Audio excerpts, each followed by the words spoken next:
Halo anak-anakku di kelas 12. Selamat bertemu kembali dengan Bu Penny. Kita melanjutkan pelajaran yang minggu lalu. Ya, pada saat ini kita akan mempelajari tentang faktor penghambat terwujudnya persatuan dan kesatuan bangsa. Jadi yang menjadi faktor penghambat terwujudnya persatuan dan kesatuan bangsa ini adalah karena kondisi geografis. Kita tahu kondisi geografis negara kita itu sangat beraneka macam. Antara daerah yang satu dengan daerah yang lain, kondisi geografisnya tidak sama. Ada daerah dataran rendah, ada dataran tinggi, ada pegunungan, ada tanah yang subur, ada tanah yang gersang, kemudian ada yang wilayahnya di pinggir lautan dan sebagainya. Nah, kondisi geografis yang semacam ini yang berbeda-beda ini bisa menjadi faktor penghambat terwujudnya persatuan dan kesatuan bangsa. Faktor yang kedua adalah ketimpangan pembangunan nasional. Di berbagai daerah, antara daerah yang satu dengan yang lain, kemajuan pembangunan akan berbeda.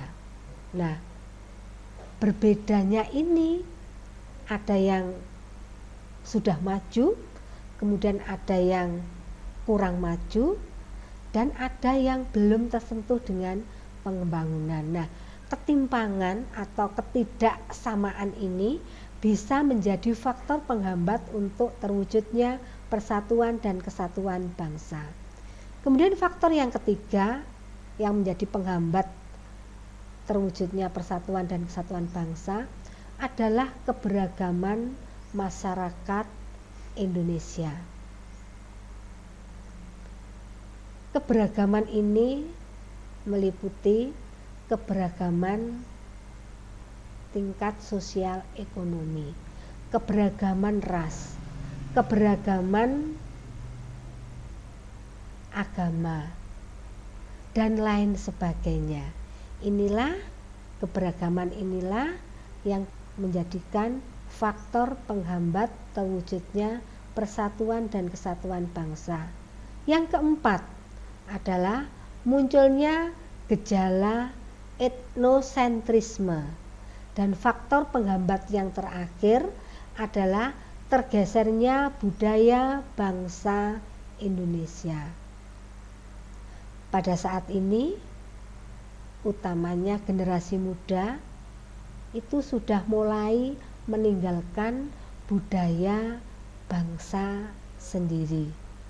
Mereka lebih mencintai budaya-budaya yang berasal dari negara lain. Nah, hal inilah yang bisa menghambat terwujudnya persatuan dan kesatuan bangsa.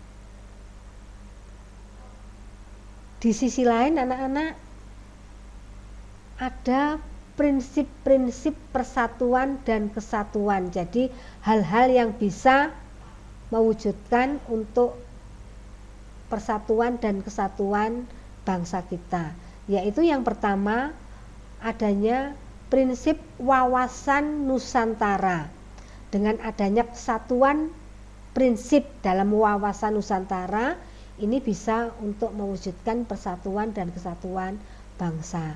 Yang kedua adalah prinsip kebebasan yang bertanggung jawab. Jadi kebebasan yang diikuti dengan tanggung jawab itu bisa mewujudkan persatuan dan kesatuan bangsa. Yang ketiga, prinsip Bhinneka Tunggal Ika. Ya, bangsa kita beraneka ragam, tetapi bisa dipersatukan dengan prinsip Bhinneka Tunggal Ika. Yang keempat adalah prinsip persatuan pembangunan untuk mewujudkan cita-cita bangsa. Dan yang kelima adalah prinsip nasionalisme atau cinta tanah air Indonesia. Itu anak-anak tentang prinsip-prinsip persatuan dan kesatuan. Nah,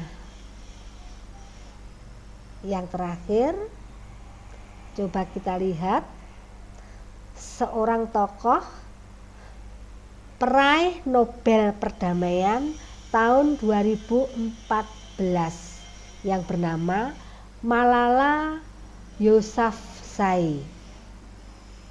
Beliau berpendapat demikian, jangan pernah berpikir bahwa hanya karena kamu masih muda, kamu tidak bisa melakukan sesuatu, lalu berhenti untuk melangkah lebih maju. Nah, mudah-mudahan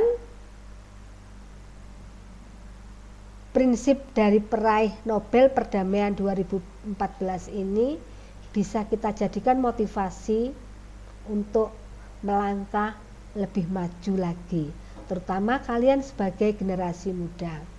Nah, anak-anak, untuk materi hari ini cukup sekian dulu, dan kalian tetap semangat untuk belajar di rumah. Tuhan memberkati kita semua. Amin.